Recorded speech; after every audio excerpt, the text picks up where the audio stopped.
അനന്തപത്മനാഭൻ എത്തിയല്ലോ. സാർ എന്താ എന്നും കോടതി പിരിയുമ്പോഴത്തേക്ക് വരുന്നത്?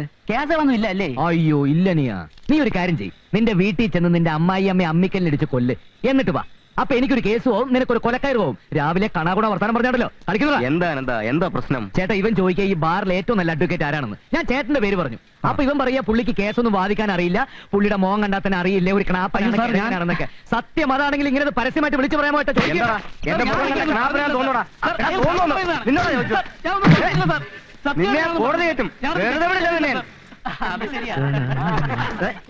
എന്താടോ അകത്തൊരു കൂട്ടച്ചിരി? പണ്ട് ചന്തുമേനോൻ ചെണ്ട കൊട്ടിച്ച പോലെ വല്ല സംഭവം കോടതിയിൽ നടന്നോ? ദിവസവും അങ്ങനെ പലരെയും അവിടെ ചെണ്ട പൊട്ടിക്കാറുണ്ട്. അത് ആസ്വദിക്കണമെങ്കിലേ വല്ലപ്പോഴും കോടതിക്കകത്തുനിന്ന് കയറണം. കോടതി കയറിയില്ലെങ്കിൽ എന്താടോ, തന്റെ വക്കീലിനേക്കാൾ കൂടുതൽ കേസ് എനിക്കുണ്ട്. അതേ, മറ്റ് വക്കീലന്മാരൊരു കേസ് കിട്ടിക്കഴിഞ്ഞാൽ അത് അവധിക്ക് വെപ്പിച്ച് കുറഞ്ഞത് ഒരു 5 വർഷത്തേക്കെങ്കിലും നീട്ടും. അതേ കേസ് എന്റെ കൈ കിട്ടിയാൽ അത് 5ന്റെ അന്ന് ഞാൻ ഒതുക്കും. പിന്നെ അവന്മാർ 5 വർഷം തൊണ്ടയിലെ വെള്ളം വറ്റിച്ചുണ്ടാക്കുന്ന കാശ് അത് വറ്റിക്കാതെ തന്നെ 5 ദിവസം കൊണ്ട് ഞാൻ ഉണ്ടാക്കും. പിന്നെ എന്തിനാണോ അതിനകത്ത് കയറുന്നത്? അതും ശരിയാ. അറിഞ്ഞോ, ചിത്രപുരം കൊട്ടാരത്തിന്റെ ഭരണം റിസീവർക്ക് കൈമാറി. ചിത്രപുരം കൊട്ടാരത്തിന്റെ ഭരണം റിസീവർക്ക് കൈമാറി? അത് ആർക്കെങ്കിലും കൈമാറിട്ട് തനിക്കെന്താടോ? അല്ല, ഇന്ന് സാറിന്റെ ഗുമസ്തനെ കണ്ടില്ലല്ലോ. അവൻ ചത്തു. എന്റെ കർത്താവേ, മുട്ടനാടുകൾക്കിടയിൽ അകപ്പെട്ട കുഞ്ഞാടിനെ പോലെ ആയല്ലോ ഞാൻ. ഞാൻ പറയുന്ന സമാധാനമായിട്ടൊന്ന് കേക്ക്. ഒത്തുതീർപ്പാണ് നല്ലത്. പുല്ലും പറയണ്ട. ഒത്തുതീർപ്പിനായിരുന്നു ഇങ്ങോട്ട് എന്നാണോ? ഞങ്ങളുടെ പഞ്ചായത്ത് ബസ്സിനെ കണ്ടാൽ മതിയായിരുന്നല്ലോ. എന്റെ സിസ്റ്ററെ, എനർജി വേസ്റ്റ് ചെയ്യരുതേ. അനന്തം വക്കീൽ ഒരു സമാധാന പ്രിയനാണ്. സമാധാനത്തിന്റെ 3 വെള്ളരി പ്രാവുകളാണ് അദ്ദേഹം വീട്ടിൽ വളർത്തുന്നത്. പിന്നെ ഞാൻ ഒരെണ്ണം ചത്തു. ഇയാളെ ഇയാളെ തള്ളെ അകത്താക്കാതെ എനിക്ക് ഉറക്കം വരില്ല. അത്രയ്ക്ക് അനുഭവിച്ചു ഞാൻ. എന്തനുഭവിച്ചെന്നാ? അനുഭവിച്ചത് മുഴുവൻ ഞാനാ. കല്യാണം കഴിഞ്ഞ അന്ന് മുതൽ ഇവിടെ എനിക്ക് സമാധാനം തന്നിട്ടില്ല. എന്ന് ഭർത്താവിനെ അകത്താക്കിയാലേ അടങ്ങുള്ളൂ. എന്ത് നല്ല ഭാര്യ സിസ്റ്ററെ. ഇത്രയും കാലം ഈ താടയോടൊപ്പം ജീവിച്ച താങ്കൾക്ക് പരമവീര ചക്രം തരണമെന്ന് എനിക്ക് ആഗ്രഹമുണ്ട്. പക്ഷെ എനിക്കതിന് വകുപ്പില്ല.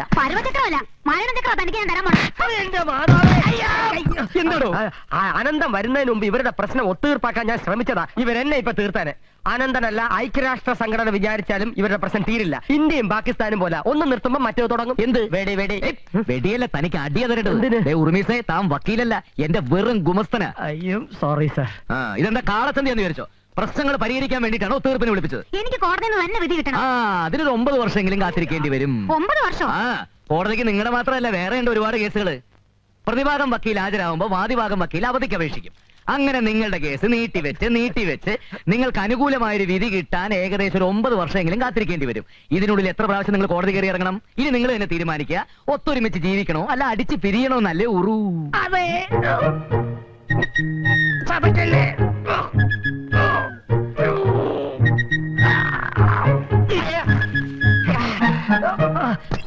അയ്യോ ബ്രദറെ, കോടതി കയറി ഇറങ്ങുമ്പോഴറിയാം അതിന്റെ ഏനക്കേട്. പ്രതിഭാഗം വക്കീൽ ചോദിക്കുന്ന ചോദ്യങ്ങൾ കേട്ടാ എത്ര തന്റേടി ആണെങ്കിലും തൊലി ഉരിഞ്ഞു പോവും.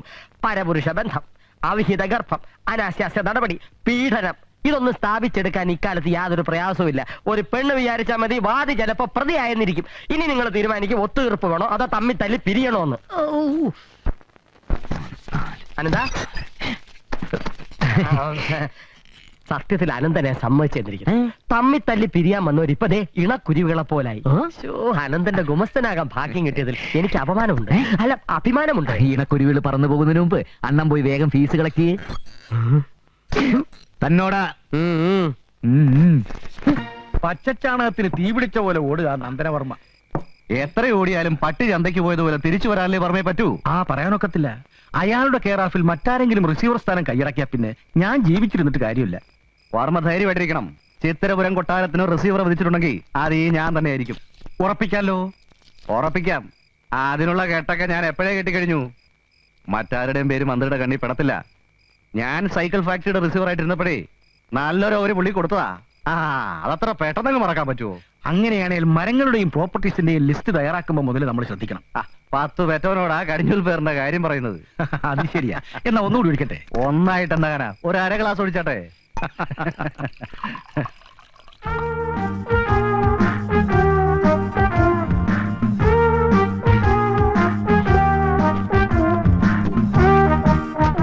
എന്താ ഉർമിച്ചേട്ടാ ഇത്? വിഴുങ്ങാതെ സാവധാനം തിന്നെ. എന്ത് മൂടോടെ അമുക്കുക എന്നുള്ള എന്റെ ഒരു ശീലമായിപ്പോയി. ഓരോരുത്തർ തൊണ്ടി വിഴുങ്ങുന്നു, പിന്നാണോ തൊണ്ടില്ലാത്തൊരു പഴം. അപ്പൊ ചേട്ടൻ പറഞ്ഞ പോലെ IPC 304B തന്നെ പിടിക്കാം അല്ലേ? ചുമ്മാ പിടിച്ചാ പോരാ, മുറുകെ പിടിക്കണം. സംഗതി ഡൗറിയിടത്താ. അതെ, ലോ കോളേജ് 3-4 വർഷം ചരച്ചോണ്ടൊന്നും കാര്യമില്ല. അനുഭവജ്ഞാനം വേണം, അതാണ് എന്റെ വിജയം. പിന്നെ 2-3 ഉണക്കപ്പഴം ഫീസായിട്ട് തള്ളിയാ പോരാ. ഇപ്പൊ ലോ പോയിന്റ്സിനൊക്കെ ഭയങ്കര ചാർജാ. വാദം കഴിയട്ടെ തരാന്നേ. വാദം കഴിയുമ്പോ പിന്നെ പിത്തമാവും. അപ്പം കൈ കാശില്ലാതൊന്നും പറഞ്ഞേക്കരുത്. എന്താടോ ഉർമീസെ പുതിയ വക്കീലിനെ ചാക്കിടുന്നത്? തന്റെ അനന്തം വക്കീൽ എത്തിയില്ലേ? കോടതി പിരിയാറായില്ലല്ലോ, അപ്പോഴല്ലേ ഒത്തീർപ്പ് വക്കീൽ എഴുന്നള്ളൂ. തനിക്ക് ഈ ഒത്തീർപ്പ് വക്കീലിന്റെ കൂടെ നടക്കാതെ കേസുള്ള വക്കീലന്മാരെ കൂടെ പോകാൻ പാടില്ലേ? ദേ എന്നെ കണ്ടു പഠിക്കേ. അനന്തന് കേസില്ലെങ്കിൽ ഞാൻ സഹിച്ചു. തന്റെ വക്കീലിന് കേസുണ്ടാകാൻ ദൈവത്തോട് പ്രാർത്ഥിക്കുക. അല്ല പിന്നെ അത് അനന്തം വന്നല്ലോ. അനന്തനെ കുറിച്ച് പറഞ്ഞ് ഞാനിപ്പോ എന്റെ നാക്ക് വായിലോട്ട് ഇട്ടതേ ഉള്ളൂ. താൻ കണ്ടില്ലേടോ? തന്റെ ചീഫും ക്ലോസും കഴിഞ്ഞോ? കഴിഞ്ഞു. അനന്തൻ ഇരിക്കെ, നമുക്ക് ഇനി ഞാൻ വിസ്തരിക്കാൻ വേണ്ടി വന്നതല്ല, വക്കീലിനോട് താങ്ക്സ് പറയാൻ വേണ്ടി വന്ന. ഈ കുരിശിനെ പുതിയ ഗുമസ്തനായി കിട്ടിയ സ്ഥിതിക്ക് എനിക്ക് നല്ല വേറെ ആളെ തപ്പാലോ. അനന്ത സ്റ്റോപ്പ്. എന്ത് വങ്കത്തോയി പറയുന്നത്? ഇന്നലെ കോട്ട് വിട്ടോണ്ടിറങ്ങിയ ചീള് പിള്ളേരുടെ ഗുമസ്തനായിട്ടിറങ്ങിയ ഉർമീസിനെ കിട്ടില്ല. ഞാൻ ഇവന് കുറച്ച് ലോ പോയിന്റ്സ് പറഞ്ഞു കൊടുക്കായിരുന്നു. ചുമ്മാ കക്ഷികൾ കോടതി വരാൻ കാത്തു നിൽക്കുമ്പോഴാണോ താൻ ഇതിനകത്ത് കയറി വല്ലവന്റെ ഇര വിഴുങ്ങുന്നത്? നിലാവുണ്ടെന്ന് കരുതി വെളുക്കോളം മോട്ടിക്കരുത്. വല്ലപ്പോഴും അല്ലേ നിലാവ് കിട്ടു, അപ്പൊ മോട്ടിക്കാവുന്നിടത്തോളം മോട്ടിക്കാം. കക്ഷികൾ കോടതി വരാൻ നിരങ്ങട്ടെ. ആര് പറഞ്ഞു തൊട്ടതിന് പിടിച്ചെടുക്കുക കേസ് കൊടുക്കാൻ? അതുകൊണ്ടാണോ ഞാനും താനൊക്കെ 3 നേരം സുഭിക്ഷമായിട്ട് ഭക്ഷണം കഴിച്ചു പോകുന്നത്? പോടോ കോടതി വരാന്തേലേക്ക്. കറക്റ്റ്. അതെ, 2-3 ലോ പോയിന്റ്സ് കൂടെ പറഞ്ഞു തരാനുണ്ട്. അത് ഞാൻ വന്നിട്ട് പറഞ്ഞുതരാം. അതിന് ഊൺ ഓർഡർ ചെയ്ത് വെക്കാം. കൂടെ കരിമീൻ മപ്പാസ് വിത്ത് ലെസ് ഗ്രേവി. ഞാൻ ജഡ്ജിക്ക് കുറച്ച് ലോ പോയിന്റ്സ് പറഞ്ഞു കൊടുത്തിട്ട് വരാം. അതുവരെ ഞാൻ തന്നെ പഴുത്തന്റെ തൊഴിലായിക്കൊണ്ടിരിക്കും. ഇയാൾ എന്നെ ഒരു വഴിയാ. അമ്മേ, എന്താടാ നേരത്തെ ഒത്തുതീർപ്പൊന്നും നടന്നില്ലേ? ഒരു ക്രിയയും നടന്നില്ല എന്റെ അപ്പൂപ്പ. വന്ന ആൾക്കാർക്ക് ഈ ഒത്തുതീർപ്പിൽ ഒട്ടും വിശ്വാസമില്ലാണ്ടായിരിക്കുന്നു. ഇങ്ങനെ പോയ കോടതിയുടെ സ്വൈര്യം കെട്ടത് തന്നെ. കോടതിയുടെ സ്വൈരം കെട്ടാലും വേണ്ടില്ല, വീട്ടിലെ സ്വൈരം കെടാതിരുന്നാ മതി. ഇവിടെ എന്താ സ്വൈര്യക്കേട്? നിന്റെ അമ്മാവൻ ഇന്നിവിടെ വന്നിരുന്നു. ഓ, ഇനി പറയാനൊന്നുമില്ല. വക്കീൽ പണിക്ക് അയച്ചിട്ട് വരുന്ന കേസൊക്കെ ഒത്തുതീർപ്പാക്കാൻ നീ എന്താ ഗാന്ധിയാണോ ഏട്ടൻ ചോദിച്ചത്? പത്മാവതി, നിന്റെ ഏട്ടന്റെ ഗാന്ധിയെ കുറിച്ച് പറയാനുള്ള വിവരമൊക്കെ അങ്ങനെ ചോദിക്കണ്ട അപ്പൂപ്പ. അപ്പൂപ്പൻ തന്നെ ഇവനിങ്ങനെ വഷളാക്കുന്നത്. ദേ, ഞാനിതൊന്നും കാണുന്നില്ല എന്നാ വിചാരം. അതാര്? എന്റെ അമ്മയുടെ നായര്. അച്ഛൻ അങ്ങനെ ഒരു പേരുണ്ടായിരുന്നോ? എന്റെ വായിരിക്കണൊന്നും കേക്കണ്ട. അമ്മയെ പ്രശ്നങ്ങൾ പരിഹരിച്ചാ പോരെ, അതിന് കോടതി തന്നെ പോണെന്ന് എന്താ അത്ര നിർബന്ധം? അതെ, നേരിട്ട് അമ്മാവനോട് തന്നെ അങ്ങ് ചോദിച്ചാ മതി. നാളെ രാവിലെ തന്നെ അങ്ങോട്ട് ഇല്ലണമെന്ന് പറഞ്ഞിട്ട് ഏട്ടൻ പോയത്. ഇനി സുഗന്ധിയുമായിട്ടുള്ള കല്യാണക്കാര്യം സൂചിപ്പിക്കാനായിരിക്കോ? അതൊന്നും എനിക്ക് അറിഞ്ഞൂടാ. ദേ അവൾ അകത്തുണ്ട്, നീ നേരിട്ട് ചെന്ന് ചോദിക്കും. യുവർ ഓണർ, എന്റെ കേസിലെ പ്രതി നിരപരാധിയാണ്. ഒരു മുറച്ചെറുക്കനെ പ്രേമിച്ചു എന്നൊരു തെറ്റ് മാത്രമേ അവൾ ചെയ്തിട്ടുള്ളൂ. ഇത്രയും ശാലീന സുന്ദരിയായ ഒരു പെണ്ണിനെ 4 ആളുടെ മുന്നിൽ വെച്ച് താലി കെട്ടിക്കൊണ്ട് പോകാതെ ഒത്തുതീർപ്പ് കേസുമായി നടക്കുന്ന എന്റെ ഈ പ്രതിക്ക് നിന്നോട് ആര് പറഞ്ഞിട്ട് ഇതെടുത്തരാൻ? ആരെങ്കിലും പറയണോ? പറയണം. എന്ന് അതൊന്ന് അറിഞ്ഞിട്ട് എന്നെ കാര്യം. അനന്തേട്ട വീട് അനന്തേട്ട. അയ്യോ, ആരെങ്കിലും കാണും. കല്യാണം കൂടി കഴിഞ്ഞിട്ടില്ല, അതിന് മുമ്പ്. അയ്യോ അനന്തേട്ട നോക്കി, അപ്പുറത്ത് അപ്പൂപ്പൻ ഇരിക്കുക. അനന്തേട്ട അമ്മായി കേൾക്കുന്നുണ്ടോ? ഈ അനന്തേട്ട എപ്പോഴും ഇങ്ങനെയാ. അമ്മായി ഞാൻ പോയിട്ട് വരാം. എന്താടാ പെണ്ണ് പറഞ്ഞിട്ട് പോയത്? അന്തേട്ട എപ്പോഴും ഇങ്ങനാന്ന് എനിക്ക് അറിഞ്ഞുകൂടാ. പെണ്ണുങ്ങളോട് ഇങ്ങനെ ആക്രാന്തവും ആവേശവും അധികം കാണിക്കരുത്. മുൻപരിചയമില്ലല്ലേ? ഈ ഒരു വിഷയത്തിൽ അങ്ങയുടെ അത്രയും മുൻപരിചയമുള്ള ആരെങ്കിലും ഇന്ന് ഇന്ത്യയിൽ ജീവിച്ചിരിപ്പുണ്ടോ സ്വാമിയേ? ശരണമയ്യപ്പ.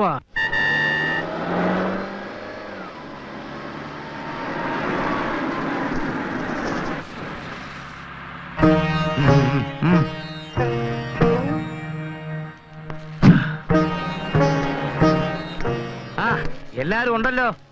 എന്താ പ്രശ്നം? എന്താ കാര്യം? പിന്നെ തന്റെ മോന്റെ പ്രശ്നം ഞാൻ മന്ത്രിയോട് സംസാരിച്ചിട്ടുണ്ട്. എല്ലാം ശരിയാവും. വലിയ ഉപകാരം സർ. ഉപകാരമൊക്കെ അവിടെ നിൽക്കട്ടെ. അവനോട് മര്യാദയ്ക്ക് നടക്കാൻ പറയണം. 5-6 മന്ത്രിമാര് കയ്യിലുണ്ട് എന്ന് വെച്ച് ഓടി അങ്ങോട്ടില്ല. ഞാൻ MLA ഒന്നുമല്ല, ഒരു പാർട്ടിയിലേക്ക് മെമ്പർഷിപ്പും ഇല്ല. പിന്നെ എവൻ വന്ന് ചോദിച്ചാലും ഞാൻ വാരിക്കൊരു സംഭാവന കൊടുക്കും. അതിന് ഗുണമുണ്ടെന്ന് കൂട്ടിക്കോ. എന്നും പറഞ്ഞുകൊണ്ട് പ്രൊമോഷൻ മേടിച്ചു കൊടുക്കുക, സ്ഥലമാറ്റം പരിപാലിക്കുക, ഇതിനൊന്നും എന്നെ കിട്ടത്തില്ല. പൊതുജനങ്ങളെ സേവിച്ചോളാമെന്ന് ഞാൻ ആർക്കും വാക്കും കൊടുത്തിട്ടില്ല. എന്റെ ദൈവത്തിന് ഇല്ല കുറുപ്പ് സാറേ, ഇനി അങ്ങനെ ഒന്നും ഉണ്ടാകത്തില്ല. ഉണ്ടാകാതിരുന്നാ അവന് കൊള്ളാം. താൻ പോയേ. നീ എപ്പോ വന്നു? കുറച്ചേരായി. ഇരിക്കെ, ഞാനിപ്പോ വരാം.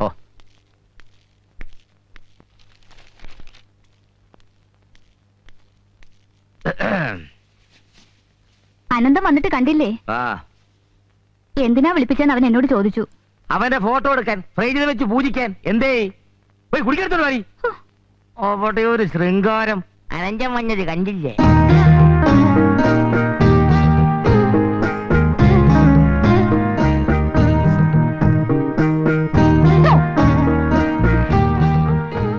വിളിച്ചിട്ടില്ല അല്ലേ? എന്തിനാ വിളിപ്പിച്ചെന്ന് അച്ഛൻ പറഞ്ഞോ? ഇല്ല. എന്നാ ഞാൻ പറയാം. നിഷ്കളങ്കയായ എന്റെ ഇളയ മകൾ സുഗന്ധി ദേവിയെ ഞാൻ നിന്റെ കയ്യിലേക്ക് ഏൽപ്പിക്കാൻ പോവാണ്. എന്റെ പൊന്നമ്മാവാ, മണിക്കൂറുകൾ മാത്രം യേശുക്രിസ്തു ചുവന്ന കുരിശ് ജീവിതകാലം മുഴുവൻ എന്റെ പടലേക്ക് വെക്കാൻ പോവാണല്ലോ. ആനന്ദേട്ടാ, പിന്നെ എങ്ങനെയുണ്ട് വക്കീലെ കേസ് കേട്ടൊക്കെ? കാര്യങ്ങൾ നടന്നു പോകാനുള്ള കേസൊക്കെ ഉണ്ട് അമ്മാവാ. കാര്യങ്ങളെന്ന് പറയുമ്പോൾ നിന്റെയും പത്മാവതിയുടെയും അല്ലേ? അല്ല, ഒരു പെണ്ണ് കെട്ടിക്കഴിഞ്ഞാൽ അവളെ പോറ്റാനും ഒത്തുതീർപ്പ് വേണ്ടി വരുവോ? വിവാഹ ജീവിതത്തിന്റെ വിജയം എന്ന് പറയുന്നത് തന്നെ ഒരു ഒത്തുതീർപ്പല്ലേ അമ്മാവാ? സുഗന്ധിക്ക് ഒരിക്കലും പട്ടിണി കിടക്കേണ്ടി വരില്ല. അതെനിക്കറിയാലോ, പട്ടിണിയൊന്നും കിടക്കില്ല. കല്യാണം കഴിഞ്ഞാൽ അങ്ങോട്ട് വളരെ നല്ല സമയമാണ് എംബ്രാന്തിരി ഗണിച്ചു പറഞ്ഞത്.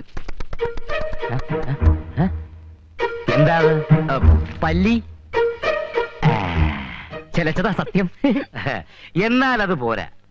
എന്റെ ഒരേ ഒരു അനന്തരവൻ കല്യാണം കഴിച്ചു കഴിഞ്ഞ് പെണ്ണിന്റെ യോഗം കൊണ്ട് നന്നായാ പോരാ, അതിന് മുമ്പേ നന്നാകണം. നിന്റെ കല്യാണവും സദ്യയും ഒക്കെ ഈ നാരായണക്കുറിപ്പിന്റെ അന്തസ്സിനൊത്ത് ആർഭാടമായിട്ട് തന്നെ നടക്കണം. അതേക്കുറിച്ച് സംസാരിക്കാനാണ് നിന്നെ ഞാനിപ്പോ വിളിപ്പിച്ചത്. സുഗന്ധി എല്ലാ കാര്യങ്ങളും പറഞ്ഞു. അമ്മാവന് നിർബന്ധമാണെങ്കിൽ ഞങ്ങളുടെ കല്യാണം എത്രയും പെട്ടെന്ന് നടത്താം. ഓ, കല്യാണം. വലിയൊരു സംസാരിക്കുന്നിടത്ത് കൊച്ചുപിള്ളേരെ നിൽക്കാൻ പാടില്ല. ഓ, നിന്നോടല്ല, ഇവളോട്. കൊച്ചകത്ത് പോ.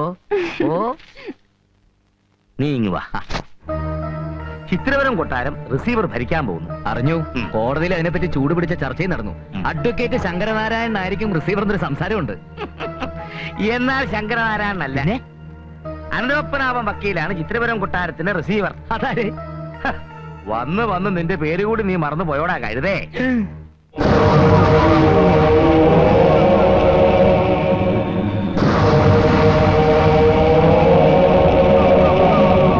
നീ തന്നെ ഇതൊക്കെ എങ്ങനെയാ പറഞ്ഞ് മനസ്സിലാക്കി കൊടുക്കുക? റിസീവർ ഭരണം കയ്യിലോട്ട് കിട്ടി. പോയോ? അനന്താ,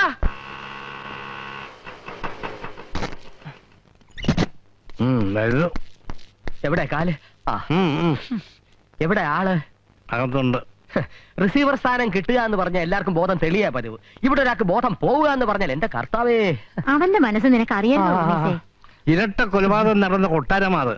അവിടെ ചെന്ന് താമസിച്ച് ഭരിക്കാന്ന് വെച്ചാൽ ചില്ലറ കാര്യമാണ്. ഒറ്റയ്ക്കല്ലല്ലോ, ഞാനും ഇല്ലേ കൂട്ടിന്. അതാണ് ഇപ്പോഴത്തെ ഏറ്റവും വലിയ പേടി. ഇനി മുതലേ 3 പ്രേതങ്ങളെ സഹിക്കണ്ടേ? അപ്പൊ അപ്പൂപ്പനെയും കൂടെ താമസിപ്പിക്കാൻ തീരുമാനിച്ചോ? ഏതാ അലവലാതി ഗുരുത്തുദോഷം പറയരുത്.